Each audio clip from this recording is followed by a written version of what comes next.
Some victories look like triumph, but feel like survival. And some crowns shine brightly, yet weigh heavier than grief. By the time Gloria Matthews stood in her cap and gown at Okanagan College, diploma in hand, she had survived war, loss, widowhood, and rebuilding. Kelowna had been her refuge, the place where brokenness learned how to breathe again, where faith was rebuilt quietly and strength returned gently. But healing is never the final destination. When the offer came, a junior role at a law firm in Vancouver, it felt like both a blessing and a farewell. So she gathered her children, packed their few belongings, and prepared to leave safety for purpose. This is not just a story about success. It is the story of the climb and the weight of the crown that followed. If stories of resilience, faith, and becoming move you, take a moment to like, share, and subscribe, because someone listening today may need this reminder. This is episode 8 of The Story Behind the Glory.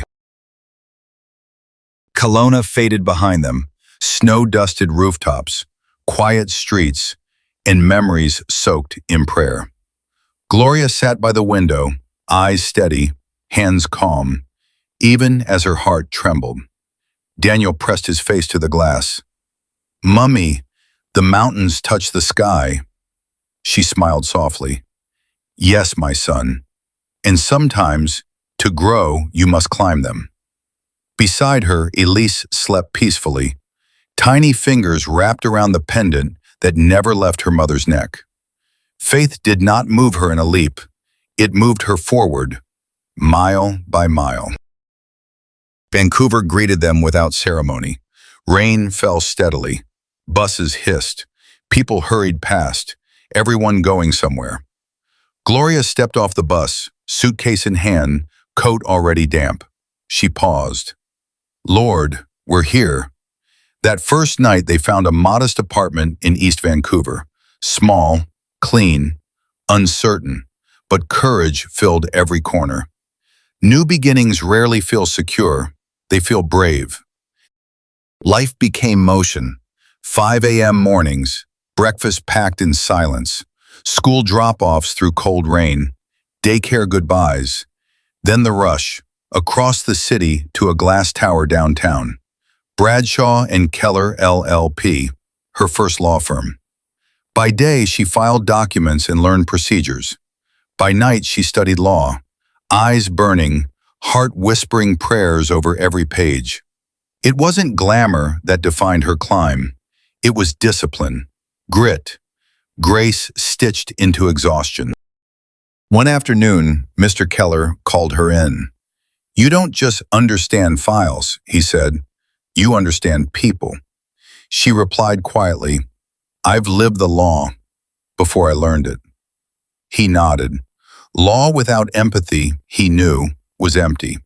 Purpose has a way of revealing itself when preparation meets opportunity. At home, her crown came off. Daniel colored beside her desk. Elise laughed at shadows on the wall. One night, Daniel said, "When I grow up, I'll buy you a big house, Mummy." She smiled through tears. "Just grow up kind. That will be enough." Later, when the apartment was quiet, she knelt beside her bed. "Lord, carry what I cannot." Her strength lived in moments no one applauded. One evening, she found the eviction notice, a banking error, a delayed payment. She sank to the floor, tears silent, so her children would never see her break. The following morning was a Sunday. She walked into a nearby church, the Redeemed Christian Church of God, Grace Chapel. "You may have lost everything," the pastor said, "but God never lost sight of you." Sister Margaret held her hands. "I see fire in your eyes. Don't bury it."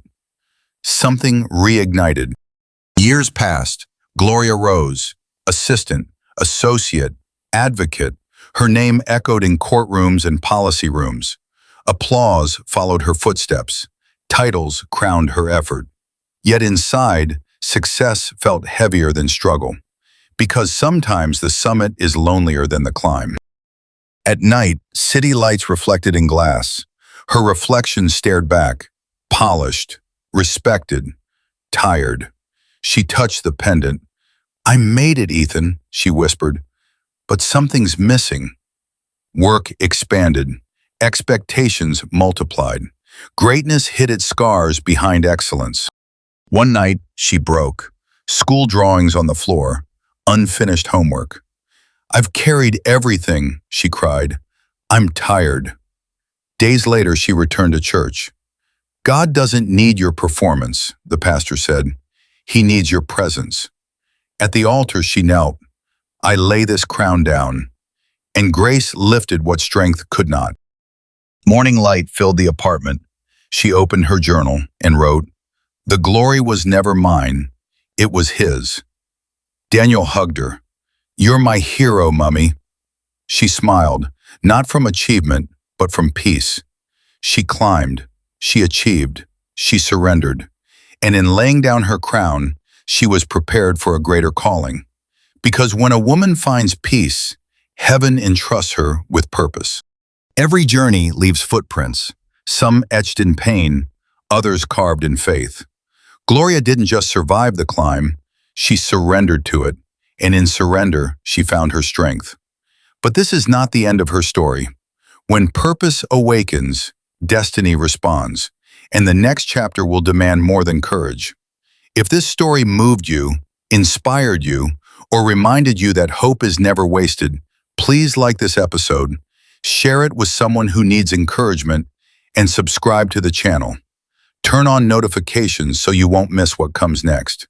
Because in the next episode, the call to purpose becomes impossible to ignore, and the glory behind the story is only just beginning.